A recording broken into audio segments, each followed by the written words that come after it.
right, welcome back to another episode of the Full Fletch Podcast with your host Justin and Brooks. Brooks, say what's up. The Full Fletch Podcast. Goober, man. Hello, everyone. So we've done it again, and I was going to do a cold open from the very beginning, but I did not. But we caught ourselves doing it again, where we were talking good archery talk, and we were not recording. So, dang it! Frick. The authentic conversation is no longer available, but we can backtrack. Brooks, recap what you were just talking about. Purchased some Broadheads. So pretty fired up about that. The first set gets in tomorrow. I'll order the second set of 3 on Saturday when I get my next paycheck. Yep. Just how it goes. That's the way it goes. Broadheads aren't cheap. They're not like freaking field points where you can get them for a 12-pack for $10. That's for sure. Right. But they are new archery product, deep cut, single bevel. 125. So 125 grain. So that puts my arrow set up at right around 550. Very nice. It's pretty good for an elk, I'd say. Yeah. It's fast enough, but just heavy enough. Yeah, for sure. You said you were getting kind of sighted in pretty good. And you're going with fixed pins, like multi-pin setup. Yep. 5-pin setup, just fixed. 20, 30, 40, 50, 60. Nice. I was getting those, at least it was getting more dialed in on Saturday morning when I went out to my buddy's property and we shot. I was able to get out. I mean, he's got almost 2 acres of land. But I was still able to get out to 60 yards. The way his property lines up and the backdrop and everything, I barely got to 60. So I was figuring that out. And so I did. It was okay from 60. It was also pretty windy that day. So not sure really how it was. Mm-hmm. So. Yeah, it's hard. Like if you're getting sighted in at longer distances to, like if you've got even 5 mile an hour, like a constant wind, it's like how much compensation do I need to consider here? Like, am I missing because I'm missing, or am I missing because there's a little wind drift, or what's the deal? Right, exactly. So, but no, that's good. But I mean, how's your pin gaps? People always talk about, when they're talking arrow weights, their pin gaps. People say, obviously, heavier is going to be bigger pin gaps, faster going to be tighter. Do you like your pin gaps? Do you wish they were tighter? Do you wish they were a little bigger? So far so good. I'm gonna figure that out more once the broadheads get in and I broadhead tune the bow. Mm-hmm. I did purchase some 125 grain field points, so I could at least still practice with 125 and have the full setup on there. But I know the broadheads will fly different, so it'll just be a bunch of micro adjustments until hunting season. Yeah. Yep. I mean, your height shouldn't be too far off. It'll be like left and rights and stuff, but you'll be good to go. Yep. Yeah, that'll be fine. So I'm I get paid Saturday, so order my next set of 3. So I still have enough arrows from the last ones that you sent me, so I'll be okay if we don't get some new arrows in time. They should be honestly there early next week, mid next week. Oh, you sent them already? I didn't know that. No, I haven't sent them. I have had fletching problems. My jig is all jacked up, so I have the arrows glued and set, and I have like half the fletchings on. So, I'm trying to get them to you before elk season. This is news to me. Yeah, it was. I was trying to get them for you for elk season. Oh, well, thank you. Because when you had texted, you're like, let's start looking at some arrows. I'm like, he's gonna want arrows by elk season, so that's true. Yeah, but they're gonna be a different weight. They're like probably not drastically heavier, but they're gonna be maybe 20-30 grains heavier. maybe more. I don't know for sure, but you're gonna have to probably Figure it out. re-sight in. So I would say stick with your setup for the first, like, when the setup you have for right now, as long as you have enough arrows, I would say stick with that for the next or the first week of season. And then if you catch a break, be able to go sight in midweek before your second stint of hunts, then maybe you can sight in with the new arrows. But yeah, you should have them before season starts, but I wouldn't, like, they might be cutting it too close. Okay. Sounds good. I'm still planning on trying to figure out when I think I'm still gonna try to go to the 3rd, 4th, and 5th, at least to 511. I gotta get some things together first, and then go from there. But yeah, sweet. Yeah, I was trying to get you set up. Well, I appreciate it. I didn't even know you're working on them. I'm a working man. Yep. Well, then are they like same color and everything? I forgot what we picked out. Vanes are going to be the same color. The wrap, or like the arrow art, is obviously different brand. They're blue instead of like that red or whatever. So kind of give you like a Broncos feel, maybe. You got blue and orange. Bronco feel. Okay. So we're going 4 Fletch again. We went with those smaller vanes because we had talked about when you went down to your guide down in Pueblo.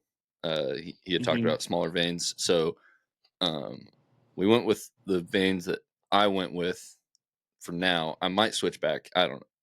We can talk vanes here in a minute, but went with like the smallest Q2i X Fusion X2 or whatever. Okay. So cool.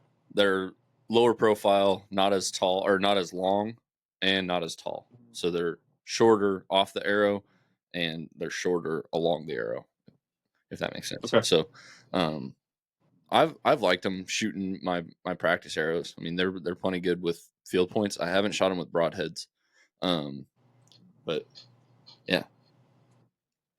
Sweet. Yeah, sounds good to me. I'll get those finished sometime in the next couple of days. I ordered a new jig. I've been using the Arizona Easy Fletch, and that's fine. It's really difficult, I guess. Yeah, difficult to do 4. It's easy, but not easy at the same time to do 4 Fletch with that jig, because it's just like the whole thing is plastic, and when you close, like, you can only do one vein at a time.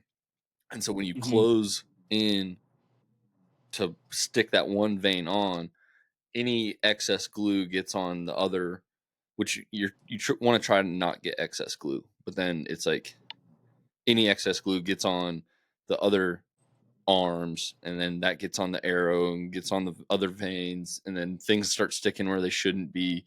And then I'm using the Fletchcrete from Sirius. It's a little bit more runny, and that stuff, like, I don't know if it's just because of my jig or just in general, it's not working great. So I ordered a Bitsenberger, which is like just a different style jig. They're hopefully going to be easier, especially for 4 Fletch. It'll be easier to do, just because it's one connection point. Like, you put the vein on the one thing, and you have your arrow in the rest or whatever. You put glue on the vein, slap it on there, hold it for a minute, or not even like 10 seconds, unclamp it, turn your arrow, and just go. A little bit easier than, because on the Easy Fletch, you got to like turn things, and it's not easy to turn because then it'll like twist your nock. And so it's much easier if you're doing a 3 Fletch on max helical Arizona Easy Fletch all day. Simple enough. Yeah. Crank it out. And you can get a dozen arrows done in 20 minutes, 30 minutes maybe. But doing a 4 Fletch, it's like, it takes obviously longer because you have to do one vein at a time. And that's a nuisance with that thing.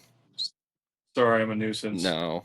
It's not what I'm saying, Brooks. No, I mean, it's good that I'm learning these things of like, okay, if I'm doing a 4 fletch, I'm going to do it on the bits and burger. If I'm doing a 3 fletch and, you know, somebody's good with max helical, which I recommend max helical, then Arizona easy fletch all day. But the other thing about the bits and burger, you have different, like you can set your helical. So you can buy a straight clamp, you can buy a helical clamp, and then you can set like your degree offset on the device itself. So you can have a little bit of variability from the one jig as opposed to Arizona easy fletch. You're either buy the helical or you buy a straight, and that's pretty much it. You don't have other options. So gotcha. No, speaking of veins, I was listening to MFJJ and Brandon McDonald. They kind of did a breakdown of, have you heard about or seen the Easton study? Mm-mm. Easton did a study on veins and vein configurations and so on and so forth. Pretty big study. I don't even know how many vein types they used, but they basically took all sorts of vein types, all sorts of vein configurations. They did left helical, 2-degree offset, straight, right 2-degree, right helical, 3 vein, 4 vein, long, like I said, like long veins, short veins, tall veins, not tall veins, all of the above. And I guess to make a long story short, to put it in layman's terms, they were saying like they put out like, in this scenario, this vein is best. In that scenario, that vein is best. Whoa, I lost my mic there. They were saying that left, like 2-degree offset is actually best, but like helical is better than straight as far as like arrow accuracy, just overall kind of encompassing, not necessarily no matter what, but like overall speaking in general terms, as long as you've got off at least 2-degree offset or max helical, you're gonna be better off than straight. And then they were saying that 3 fletch is actually better than 4 fletch, like minutely. And it's mostly based on accuracy. I think the other thing was like volume, like or noise. So your 4 fletch is going to make more noise than your 3 fletch. It's just more surface contact with the air. And so it's going to make more noise. And so, all of that to be said, it's still up to the individual.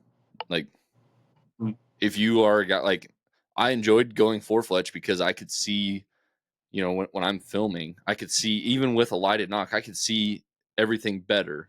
And in case your knock for some reason doesn't light up, because sometimes that happens, and it's not very often. Maybe the battery dies or it just doesn't trigger right, whatever. Sometimes your lighted knock doesn't light up, and to like, if you're filming your hunt, you still want to be able to see or even if you're not, you want to be able to see where your arrow's going.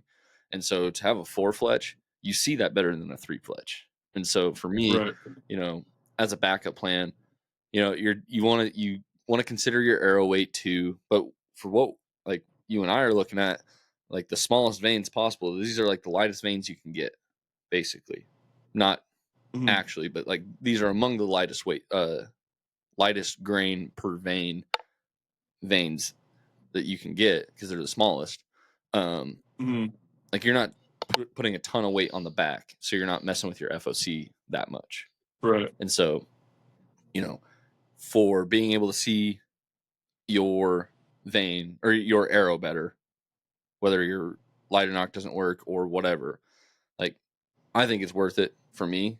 I'm probably going to go, I thought about going back to the 3 fletch. I think I'm going to continue with a 4 fletch when I've actually fletched my final arrows. But, it's all going to be up to the hunter, or the shooter. So. Interesting study.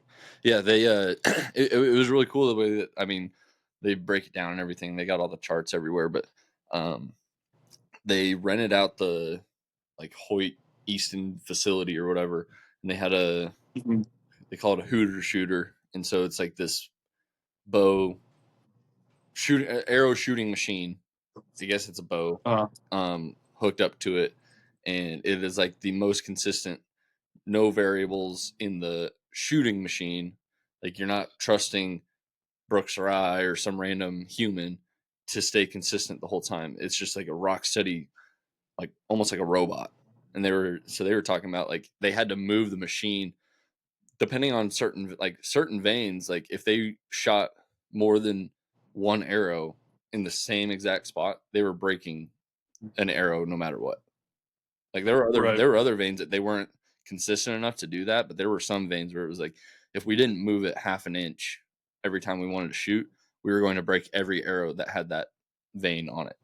So I forget which one that was. I think I can't remember. They were talking about it, but yeah, they were saying that if they didn't move the machine, they were going to break every single arrow they had. Jeez. Okay. Huh. With that this vein. was a video? Yeah, they've. I think the guy who actually did the testing has done like a series of videos. He didn't have a YouTube before, and he like made this YouTube channel and used it to publish all of this stuff. And so he like breaks down the charts, and the only thing really is they don't have videos of the arrows flying or anything like that, or of them really shooting. And so it's just like a video of him talking and him showing charts, which for some people that's not like the way they learn, and so it might be hard to absorb, but it's still really solid information. Yeah. Okay. Check that out. Yeah, I haven't watched every episode or whatever, every video of the whole thing, but they were talking about it on their podcast that they just let out this week. Okay. So it was cool to listen to them talk about it. Sweet. Yeah. Yep. I mean, it definitely makes you reconsider which veins you're using, what configuration. But, you know, I was thinking about going with a 3-vein DCA, and that's what the manufacturer recommends. But I think I'm still going to go 4-fletch whenever I actually fletch my arrows. 4-fletch with those. I don't see why not. I mean, they say they work better, they're quieter, blah blah blah when they're 3, but I'm just gonna go 4. Full Fletch, 4-fletch. Wow, say that 5 times fast. Yeah. Impossible to say that 4 times fast. 4-fletch, full. Damn. Yep. 4-fletch, full fletch. Boom. Nailed it. Nailed it. Nailed it. No, so. And plus, I mean, for you, I guess, because we can look at it as a sense of like how far we're shooting, right? Like for you, you're up in a tree stand, you're shooting 20 yards, 30 yards, maybe. Mm-hmm. And so in reality, like, yeah, whitetails are really good at dodging, but there's like, you still like, they might hear it just a tad more, but I don't think just with the distance, I don't even think it will matter. I think it would matter more on like elk or antelope or something like that. Yes, for sure. And you know, you have to you have to consider like speed of sound and stuff like that. Like I don't know what point, like what distance the animal needs to be for it to be like a major factor, but you know, if you're certain yards out, I've heard people talk about it before, but it's like if you're a certain distance, that arrow has a chance of getting there before they hear the sound of the bow.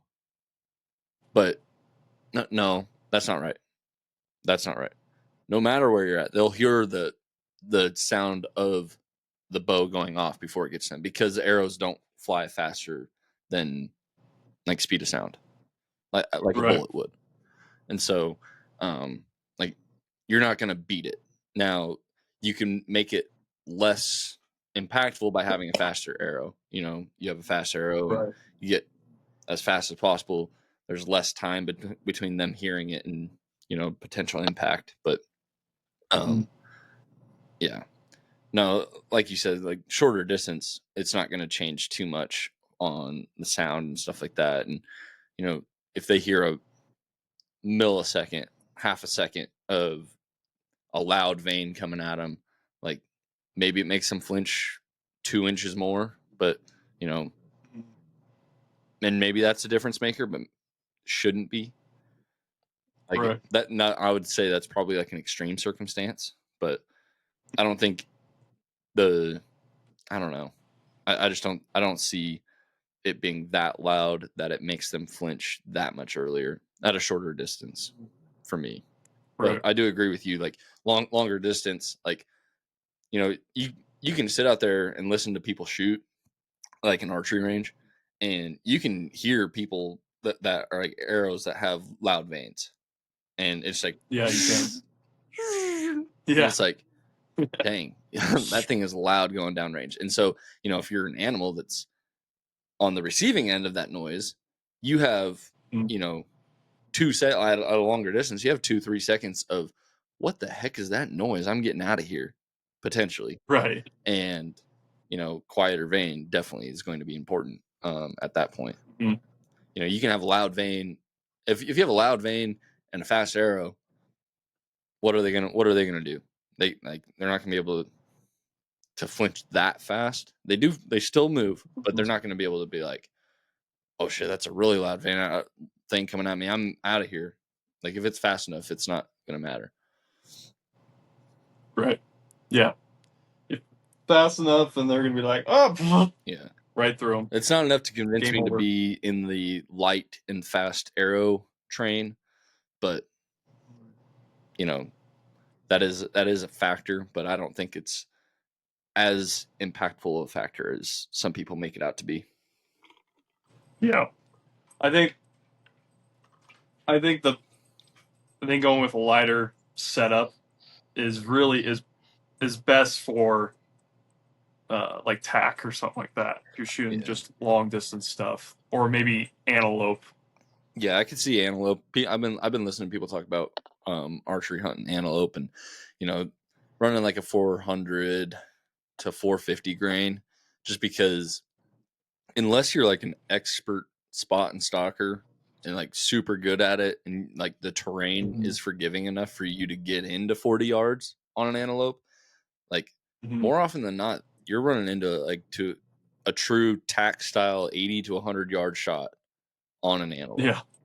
Now they're not like whitetail where they'll duck the string, and like they're curious enough for you to be 100 yards out, and they're like, what is going on? That arrow can still come in, and you have your chance at them. But yeah, it's definitely something where you want something that can get there in a decent rate. So like for me, 700 some odd grains, I'm probably not using this arrow for that hunt. I would probably go down. For me, I would be okay with a 550, but some people say, oh yeah, you need to be 450 or less. But I don't know. I should ask a couple of my buddies one's already tagged out an antelope. He did it opening morning. Nice. And then another, so the first one was Efren from Pack Mount Apparel Western Hunt Fest. That first light, boom, got one. Nice. And he was doing it was on private land, and he was doing a really good job of scouting and everything for that too. So it was just he knew where that antelope's going to be, and then boom, got him. And then Garrett from High Alpine Outdoors, also Western Hunt Fest guy. He actually, I'll send you a couple good pictures. He sent me some antelope, and he's seen a ton, but he can't shoot them because they're on the wrong property. Classic. Yeah. So the thing with antelope hunting out, if people don't know out here, it's mostly eastern Colorado where it's all private. Majority is you'll get your antelope in the mountains too, because there is over the counter antelope tags for west of I-25. I'm pretty sure every unit is over the counter west of I-25, but then you have draw units in eastern Colorado because obviously they're a Midwest Plains animal. Better populated out there. Mm-hmm. So, so if people are like, oh, well, you got it done on private land, it's like, well, you have to out here. You kind of don't have a choice. Yeah, there's hardly public land, hardly a lot of public land that has antelope, I'm sure, out there. Mm-hmm. Oh yeah, like, oh dude, like today I sent you those photos and this of the 4 antelope bucks just literally chilling at Colorado Golf on the golf course, just sitting there. Not a care in the world. And it's like, not a care in the world. No, they're safe there. Yep. They're not going to be hunted unless the security guard will just let me. Dang it. But yeah, I sent you the video the other day of them. There was like 6 or 7 of them walking around that same area. Mm-hmm. So yeah, antelope's fun. I've been wanting to get on it, but just probably unless somehow I get random permission before September 15th or something like that, then I probably won't do it this year. Yeah. Yeah, no, we'll have to have you, or I guess I could get their Instagram or whatever, reach out to one of those guys. Especially the guy who got his Efren, you said? Efren, yep. Yeah, but yeah, we'll have to try to get him on and talk about Pack Him Out and talk about his successful antelope hunt. Back-to-back years successful antelope hunt. Oh, even better. Yeah, it'd be really good to talk some successful antelope hunting. Yeah. Yeah, I can talk to him and see if he'd be willing to get on the pod. Yeah, that'd be good. About time we use our resources, Brooks. Yeah, we should get Garrett on because he owns a High Alpine Outdoors. So he's does a lot of guiding when it comes to like I think he does some hunting, but it's a lot of fishing. Okay. Well, yeah, we're not just an archery podcast. Not just an archery, but he's like, I got to double check. Sorry, Garrett, if you listen to this, I got to double check your guiding services. It'd be really cool to get this one guy named Cody Fish on. The dude's he's a trad hunter. The dude's a freaking stud. Oh yeah, is that the guy that you shot with at one of the Western Hunt Fests? Yep. Yeah. I shot with him at the last one, and yeah, he's guiding antelope up in South Dakota right now. Okay. And he's had 6 hunters, and they're 6 for 6. Hell yeah. Yeah, we'll have to get the first week. Dude, where have you been with all this? All these leads on potential guests. Come on, man. I know we need to get guests on the podcast. I was thinking that as we went through the intro today, I was like, we need guests on this podcast. Yeah. People are probably like, okay, these guys are starting to suck. Like, they suck, but like they're really starting to like stink and suck at the same. Like, this is not fun for the listener. No, we appreciate you guys listening. Please leave a review and nice comments. Please. Yes. But yeah, we could get Cody Fish probably not till next year because he's going to be he's a guide in Alaska as well. Okay. So he's going to do his antelope guiding up in South Dakota, which I was even looking into going and seeing like how much his services are. Mm-hmm. The outfitter he's with, they don't post their costs on the website, so I'd have to ask him. Yeah. But I know for a non-resident antelope tag, you can't. It is over the counter for I think every unit for non-resident. Oh, nice. I think, which is interesting. Probably because it's mostly obviously private land out there, right? Mm. And it's $375 for a non-resident tag. So it's not too bad. It's not terrible. If you got a pretty good chance, like if you know the area you're going, I mean, especially if you're going in with a guide, like if you know where you're going and you know your terrain and your spot and stock potential on that terrain, like I am no expert by any means, but like if you know that you have a pretty good chance because like you got some good rolling hills and you can get a good stock on them and get into anywhere from 60 to 80, like yeah, do it. But Yeah.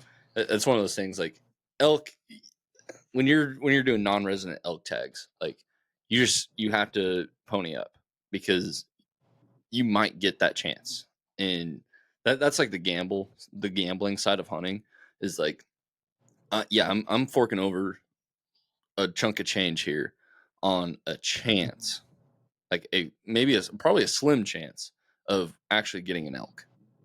But like when you have like a over the counter and you have a pretty good like almost 50-50 shot of hey, there's a pretty good chance of harvesting an antelope or a deer or whatever. Like it's like hey, you know what? It's probably a little bit more worth it to pay for that out of state non-resident whatever rate for something like that. Right. Because it's meat in the Yeah. freezer. Really. Agreed. Like if you have a better chance at meat in the freezer, it's like hey, I just spent what'd you say it was 300 something? Oh, I just did. I'm Luke. You there? Are you there? Yep. Yeah, I just saw it glitched. Yeah, it definitely glitched. Anyway, what did you say the non-resident rate there was like 3 something?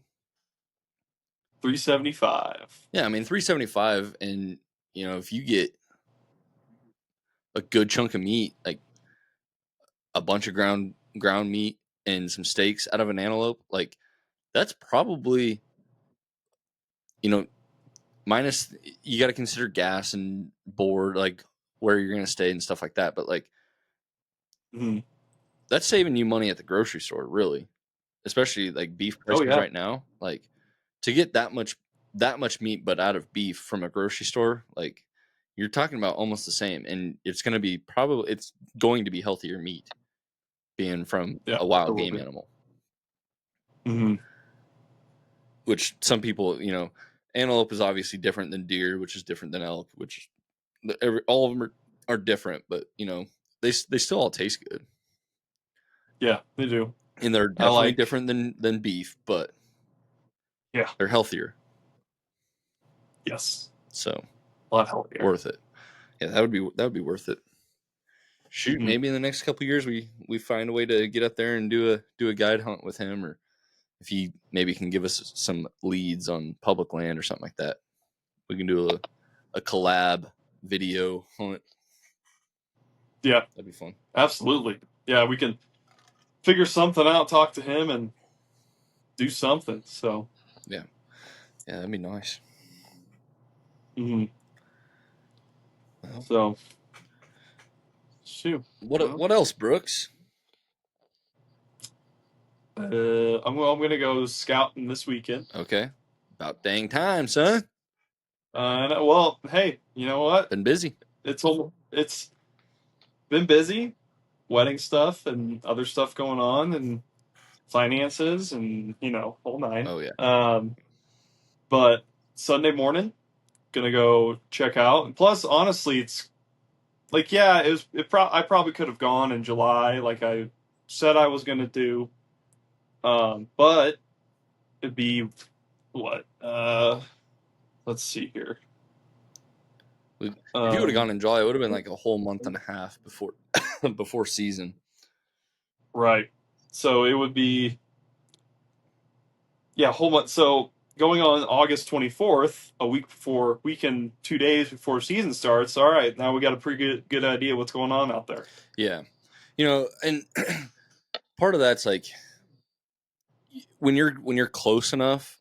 I don't want to say you shouldn't scout more, but it's kind of like okay, because like it would make a lot of sense if you're driving 6 hours per trip to get out there, and it's like, okay, I need to scout this area pretty heavy to see what trails are open, where I need to park, where I need, like, is this gate open, is that gate closed, is this area open, how does this look, because you need to have a better plan when you're getting out there. But when you're a little bit closer, it's like, okay, I can wait, and it's like, a lot closer to the actual opening day or season, you have the opportunity to get there and just be like, okay, I can just kind of go. Like in scouting closer, like you'll actually see where the elk are. And chances are they're not going to go miles and miles away from that area within 8 days, 9 days. And so, yeah, I mean, they still can for sure. they Like still can. it takes one hunter or one person to go in there, booger them out, and everything changes. But you can get up in there and be like, okay, they're kind of in this area. I probably have a chance if I play it this way. Have like plan A through F, and then for your first like couple of days, and then okay, this is not going to work. This is going to work. Maybe if I altered this one, that would be another backup plan, something like that. But when you're closer to them, like to have a better idea of like where the animals actually are, it kind of works out. Yeah, agreed. So we'll see how that goes this weekend. Gonna get up early Sunday, so probably right now what time is first light? I have no idea. So whoops, that's not right. So we're looking at around, it's probably gonna be about 6:20. So is sunrise. So first light's about to be about 5:50 or so. So try to start driving up before first light hits. And then just kind of wait till first light and then start walking and try to just wake up with them. Yeah. Essentially. Yep. See if they're making noise and where they're at. Mm-hmm. Yeah, because I've been seeing videos. The velvet is off, so you know what that means. It's go time. It's go time. It's rodeo time, old son, as Dale Brisby would say. No, that's fun. Yes. That'll be good. Mm. My yeah, so it's good. Go ahead. No, you. I was going to change. I was just saying it's only like an hour and a half from here, so that's not bad. No, that's not bad at all. Yeah, my scouting adventures have been pretty minimal lately. It's been just so dang hot. It's not even worth going out. And we went out to hang a camera a couple weeks ago, and I think I might have talked about that, but I mean, just hung like not a non-cell camera, just one that sit and marinate. And just even doing that was like, we didn't walk a crazy amount or anything. It was just so freaking hot. Like, unless we're going out like first thing in the morning, like I'm not wanting to go out in 95-degree heat with 105 heat index just for a freaking trail camera to hang a trail camera. Like, if I had like a target buck or something like that, okay, yeah, I am going out and seeing what that dude is doing because I want to know his every move. But I don't have that, so I am totally content with like season for us isn't for a whole nother month. From like right now, this is August 21st, so we still have basically 30 some odd days, and so they're all still in velvet. This weekend is I think it's this weekend is the velvet hunt for Tennessee. So it's private land, buck only, private land only, buck only, and I don't even know if you can get 2 bucks on the weekend, like if you're allowed to. But I mean, I'm not hunting that because I don't have private land access. I don't really care to hunt a deer in velvet right now. So maybe someday that would be fun. But yeah, no, it's like for the next 2 weeks, I'll just let it sit and not really do much, and then 2 weeks prior to season, I'll try to get out there a lot more. A couple days after work and go at least one day out of the weekend every weekend, and then when it gets really down to it, like we did last year, we went like almost every night leading up to opening day, going out to a field and figuring out where they were going, what they were doing. That was going to be great until whatever that hurricane that came through and messed up Carolina and Eastern Tennessee. We caught parts of that all the way over here, just rainstorm, like it flooded out the creek that was there. So everything that we had scouted was just like, throw that out the window. The deer are doing something totally different. So that was awesome. But no, I think like this year, obviously, so your wedding is the weekend of opening weekend, which for me is not like a big deal. Like some people are like, gotta be out there opening day, blah blah blah. And some people are like, no, you don't hunt till the rut, until you know it's the rut. And it's like, okay, whatever. Mm-hmm. For me, it's like if I can get out there when I know what the deer are kind of doing, that's great. Mm-hmm. And and then the rut's always fun because you don't know what they're doing, but you kind of have an idea, and you just don't know what might come by you. But Right. I think my plan is going to be, get out there, scout, kind of like we did last year, scout heavy in some evenings, and just sit at the edge of some fields and glass, and just figure out, okay, the deer are moving from this spot to that spot at around this time, and maybe some activity on the camera around this time, figure out where they're going, what they're doing. And then, obviously we'll go to the wedding and have a hell of a time, and then come back. And then that next week, I'll probably get my first hunt in sometime during that week. And then sweet. I don't know. I'm pretty set on hunting quite a bit this year. My boss, he's like, dude, you've been working your tail off. And he's given me permission like the last 2 years for around the rut. He's like, oh, if you need to take a day, like if you know the rut's going on, and you got your spot, like you can take a day off. I'm like, no, whatever. This year I might take him up on that, but he's like, dude, you've been working your tail off. Like if you want to take like the whole week of, like if you want to take a rutcation, like take it. Rutcation. Take that. Yeah. So he's like, dude, like I was like, well, I want to still like do PTO. Like I would have to use PTO for like if I want to do multiple days. Like give me a couple days off, but also use some PTO because I still need paycheck. Yada yada. But he's like, dude, like if you need a whole week, take a whole week. Like whatever. Like I want you to get a big buck this year.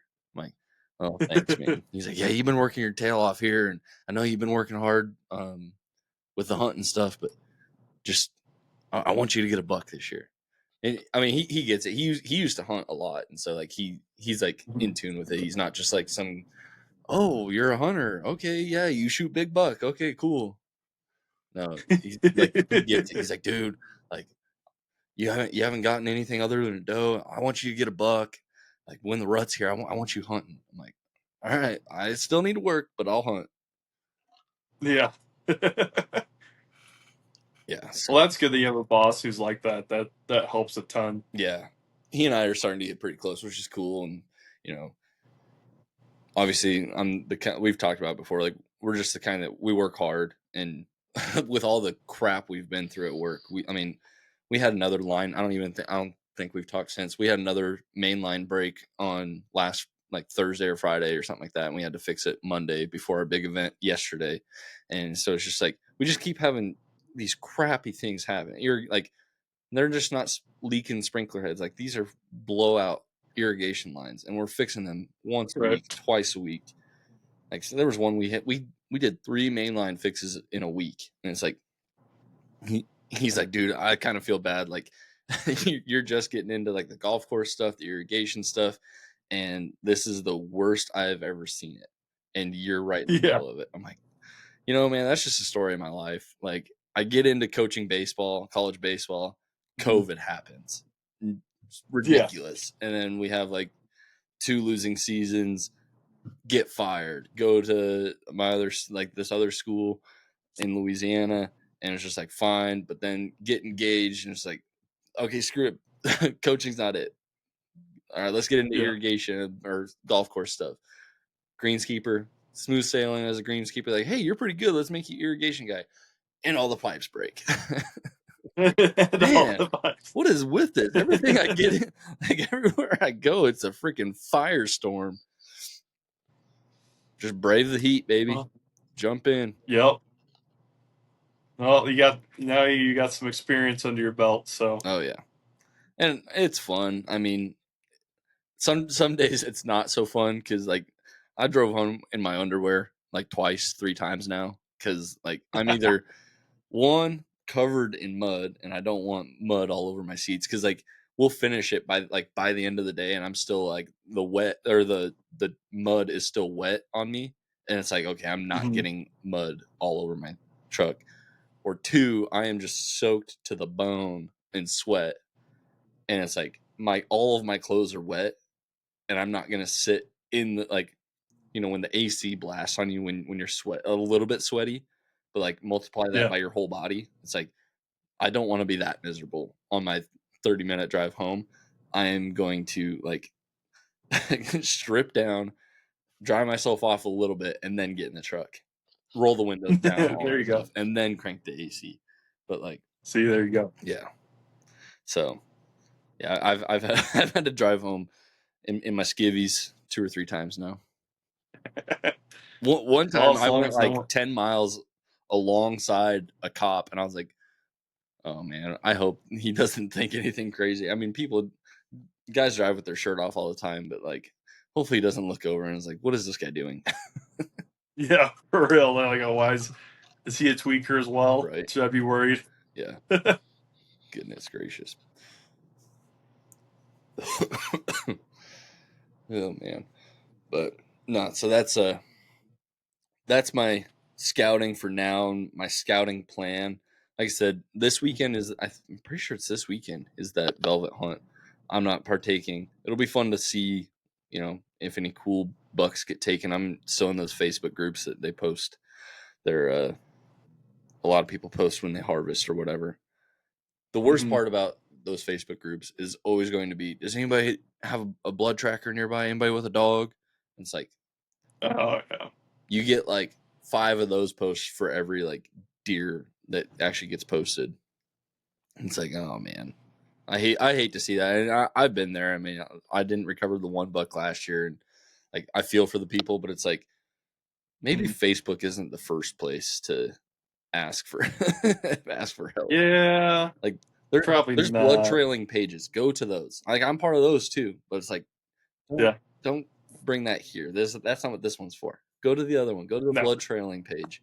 Ask them if there's anybody nearby. But no, I'm excited to see some people get some deer, and I'm excited for my chances coming up in the end of September, early October.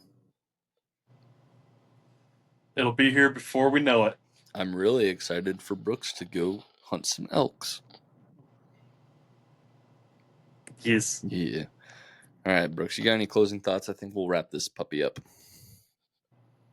I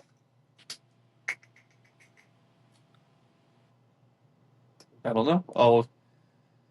Just excited for elk season coming up. I'll give a recap next week when we podcast of what we found out scouting. There you go. Well, if Aaron comes with me, we'll see if he does. I don't know. Is he hunting with you this year? Are you guys hunting together?